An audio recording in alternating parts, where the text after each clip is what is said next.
Dahulu kala di kota Lampung terdapat sebuah desa di pinggir sungai.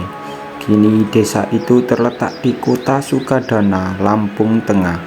Pekerjaan masyarakatnya sehari-hari ialah bertani dan berkebun.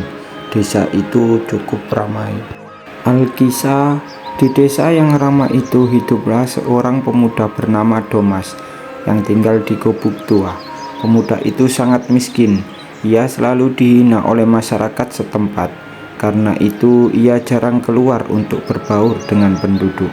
Pekerjaan sehari-harinya hanya memancing di sungai yang dekat dengan gubuknya.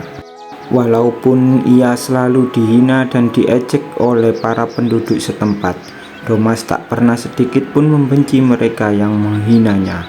Bahkan saat berpulang dari mencari kayu bakar, ia terkejut saat menemui gubuknya sudah terbakar musnah.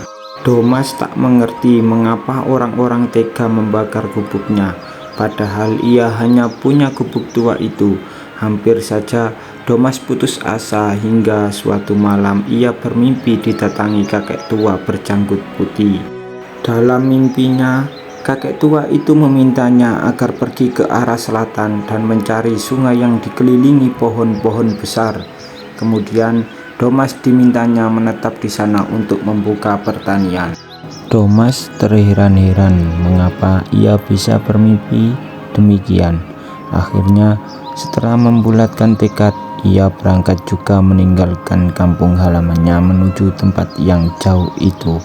Seperti dalam mimpinya, ternyata perjalanannya tak mudah. Berkali-kali ia mendapat rintangan baik dari hewan buas maupun makhluk halus.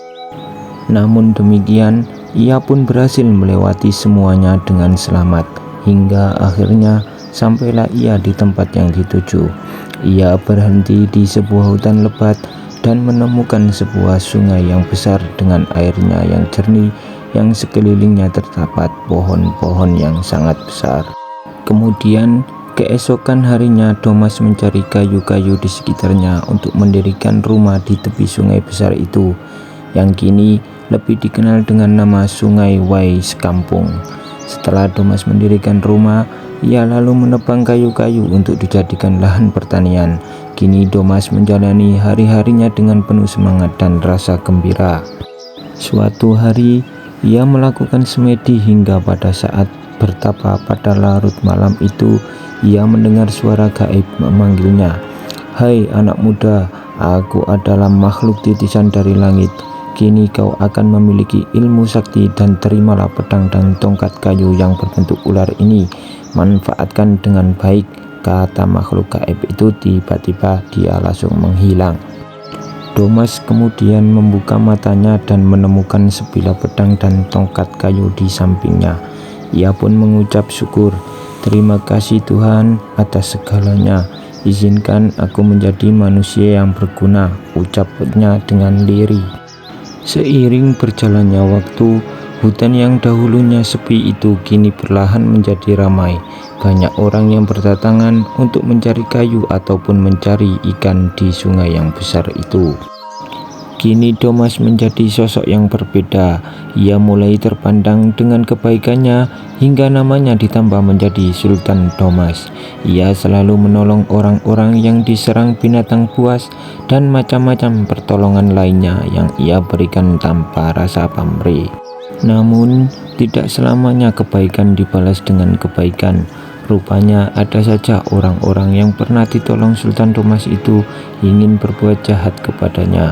Mereka ingin merebut sebilah pedang dan tongkat kayu sakti milik Sultan Domas. Suatu hari saat Sultan Domas pergi ke sungai untuk mencari ikan, datanglah 5 orang jahat memasuki rumahnya untuk mencuri sebilah pedang dan tongkat kayu yang ada di dalam rumah Sultan Domas. Setelah mereka si pencuri itu menemukan pedang dan tongkat itu, mereka bermaksud membakar rumah Sultan Domas. Namun korek api yang mereka bawa tidak bisa dinyalakan sampai akhirnya mereka tak jadi membakar rumah itu. Lalu mereka bergegas keluar melalui pintu depan.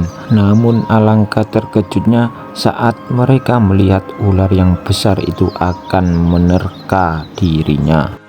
Akhirnya mereka memutuskan lewat pintu belakang.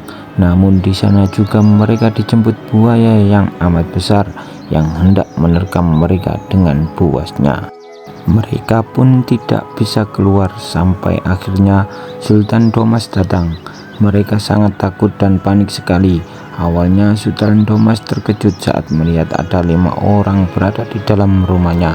Namun ia segera menguasai dirinya untuk tidak marah. Ia malah berbuat baik dan ramah pada 5 orang penjahat itu. "Hai, tuan-tuan, ini ada apa bertanda ke rumahku? Duduklah," seru Sultan Thomas ramah sambil menyelami mereka satu persatu. Namun kelima penjahat itu diam saja. Mereka sangat takut. Namun setelah berjabat dengan tangan Sultan Thomas, tiba-tiba saat mereka bisa bicara,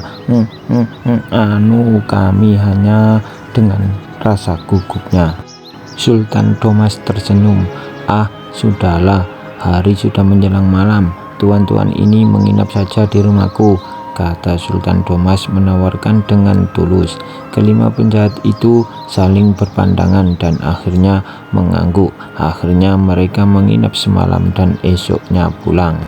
Setelah ia pulang, mereka menyebarkan kepada masyarakat luas bahwa di tepi sungai besar itu ada seorang yang sangat sakti dan baik hati, juga ramah, hingga akhirnya banyak orang yang ingin membuka lahan pertanian di sekitar tempat Sultan Thomas itu.